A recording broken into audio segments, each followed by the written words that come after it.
Bonjour tout le monde, j'espère que vous allez bien. On se retrouve pour une petite vidéo. Donc je tiens tout de suite à vous préciser que sur cette vidéo il n'y aura pas de montage puisque je suis toujours chez mes parents et que je n'ai pas mon logiciel de montage. Donc ce sera la vidéo qui sera mise en mode freestyle sur YouTube demain matin ou ce soir, je ne sais pas encore. Donc on est mardi 6 quand je tourne cette vidéo, donc 6 août évidemment. Voilà, elle sera mise soit ce soir soit demain matin sur YouTube en mode, voilà, comme je vous disais, en mode freestyle, puisque je n'ai pas mon logiciel de montage vidéo, mais j'avais envie de vous tourner une petite vidéo. Donc, c'est chose que je vais faire tout de suite. Donc, je vous retrouve pour pour vous donner le nombre de livres que j'ai lus au mois de juillet, ainsi que le nombre de pages qui ont de ce fait été dévorées.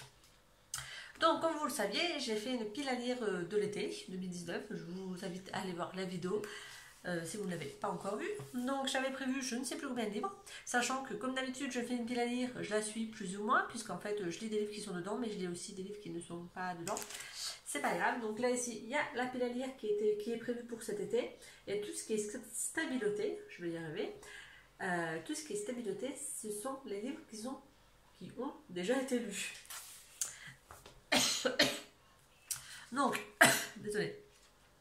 Donc pour le mois de juillet, j'ai lu 18 livres pour un total de 6546 pages. Donc je vais juste vous énumérer vite fait les livres que j'ai lus. Je ne vais pas vous en parler dans le sens où vous allez avoir des points de lecture qui vont arriver. Donc voilà, je ne vois pas trop l'intérêt. Je peux vous en parler vite fait, mais voilà, il y a quand même 18, donc ça va faire pas mal. Et en plus, comme je ne peux pas faire de montage vidéo, si je bug, ça ne va pas le faire. Donc j'ai lu L'erreur de Suzy Fox. Donc là on suit une femme qui accouche à la maternité par césarienne d'urgence. Et quand elle peut enfin aller voir son enfant, elle dit non, c'est pas le mien. Et en fait personne ne la croit. Donc est-ce que c'est vrai, est-ce que c'est faux, est-ce que c'est elle qui fabule ou pas? On ne sait pas. Donc on va suivre cette histoire dans ce livre que j'ai plutôt bien aimé. Ensuite, j'ai lu Privilège de roi. Donc, si je ne me trompe pas, ça vous l'avez déjà vu passer, mais je suis pas sûre. Donc, Privilège de roi de Anne Robillard. Donc là, on suit les Chevaliers d'Émeraude, mais 500 ans avant les Chevaliers d'Émeraude. Voilà, donc en fait, on suit l'époque de la première invasion des soldats insectes, donc des soldats Tamécarès, sur le continent d'Anquidien. Et donc, on va découvrir comment Adrien d'Argent est devenu le chef des Chevaliers d'Émeraude. Et comment ont été créés les Chevaliers d'Émeraude. Et c'était plutôt très sympa. J'ai également lu Level Up, donc là c'est mon coup de cœur du mois. Donc je vous en ai déjà parlé. Level Up, on suit une jeune femme qui est en coloc avec un de ses collègues et qui travaille dans le milieu du gaming, mais de tout ce qui est création des jeux, etc. Tout ce qui est codage, voilà, je cherchais le nom. Et elle a du mal à pouvoir monter les échelons dans le sens où déjà premièrement c'est une femme et c'est un métier essentiellement masculin. Et de plus elle est très très très timide, donc elle n'ose pas se mettre en avant. Voilà, et donc on va suivre un peu comment elle va faire pour pouvoir évoluer et comment ça va se passer avec son colocataire. J'ai également lu Le Pays des Contes, le tome 1. Donc là, on suit deux enfants, deux jumeaux qui ont une dizaine d'années, peut-être un petit peu plus, mais pas beaucoup plus, 12 ans maxi je dirais, et qui se retrouvent emmenés dans le livre de contes de leur jeunesse, et ils vont vivre plein d'aventures dans ce Pays des Contes, puisque eux ce qu'ils veulent c'est rentrer chez eux, mais comment faire? Donc on va suivre leur péripéties et voir s'ils arrivent à rentrer chez eux ou pas. J'ai également lu la trilogie Poison, Charme et Beauté, qui est là également des revisites de contes. Donc nous avons le conte de Cendrillon, nous avons le conte de Blanche-Neige et nous avons le conte de la Belle au bois dormant et la Belle et la Bête. Voilà. Donc c'était plutôt sympa également. Je ne m'attendais pas du tout à ce type de revisite, mais c'est une bonne découverte. J'ai également lu Entre deux mondes de Olivier Norek. Donc là, nous suivons des personnes qui habitent en Syrie, je crois, et qui souhaitent fuir leur pays par rapport à la guerre.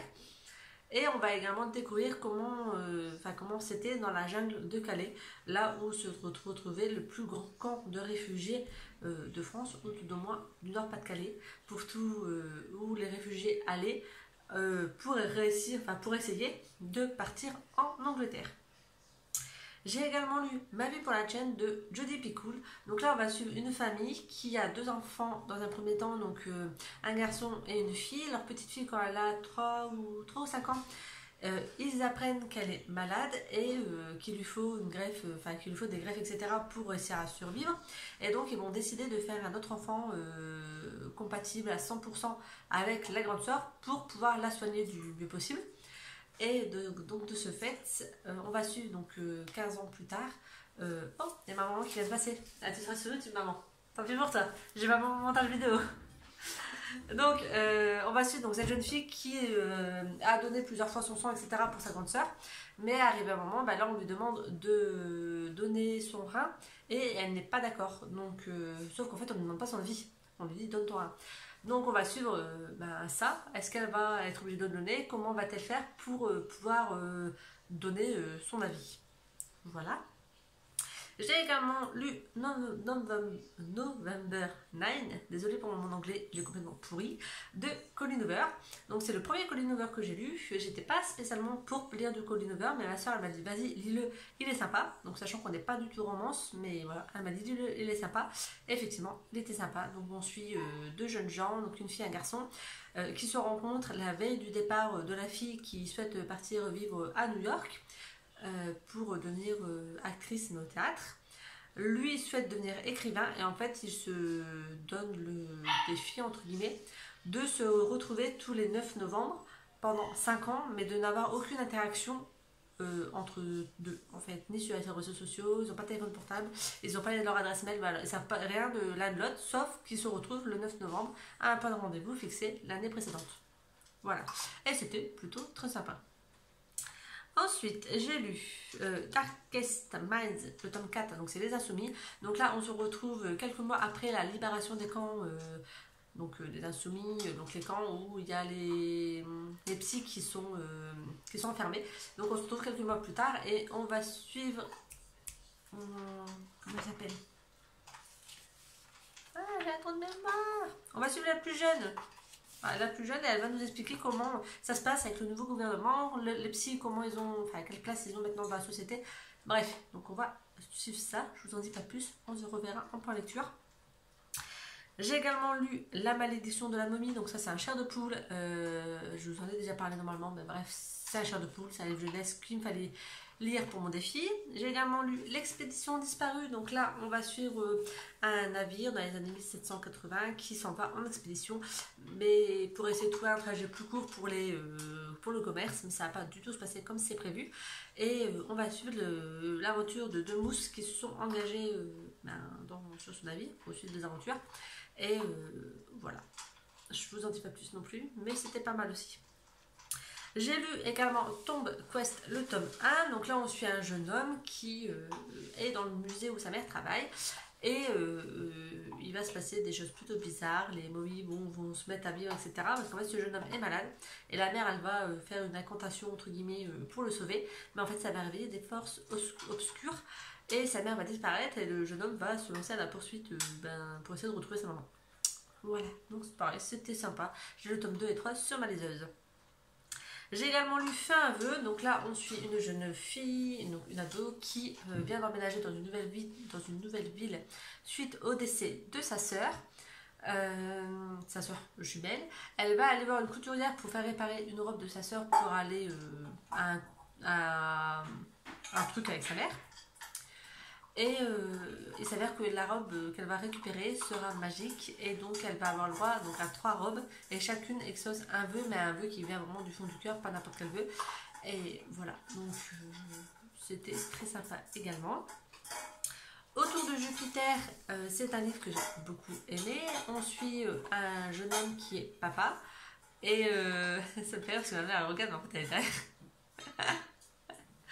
On va suivre un jeune homme qui devient papa et qui est placé donc, dans une famille et qui va tout faire pour essayer de retrouver sa petite fille, sachant qu'il n'y a pas de nouvelles d'elle, il ne sait pas ce qui se passe, etc. Et il ne sait pas pourquoi il n'a pas le droit de la voir, à part que les parents de la maman veulent faire adopter sa petite. Il n'en sait pas plus, on en découvre plus au fur et à mesure de l'histoire.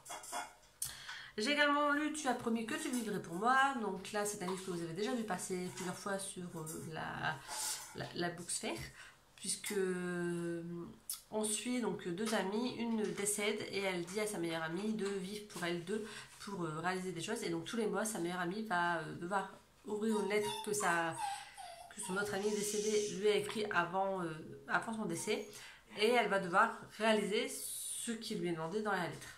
Donc j'ai également bien aimé. Et j'ai lu également Sleeping Beauty de Stephen King et Owen King. Donc là on est dans une société où les femmes, quand elles s'endorment, se retrouvent enveloppées dans un genre de cocon, et si on casse le cocon, si on essaie de craquer pour les réveiller, en fait elles se transforment en furie et elles tuent les hommes. Voilà, avant de se rendormir. Une fois qu'elles ont tué le mec qui l'a réveillé, elles se rendorment à côté du cadavre. Tout va bien. Donc on suit également ça.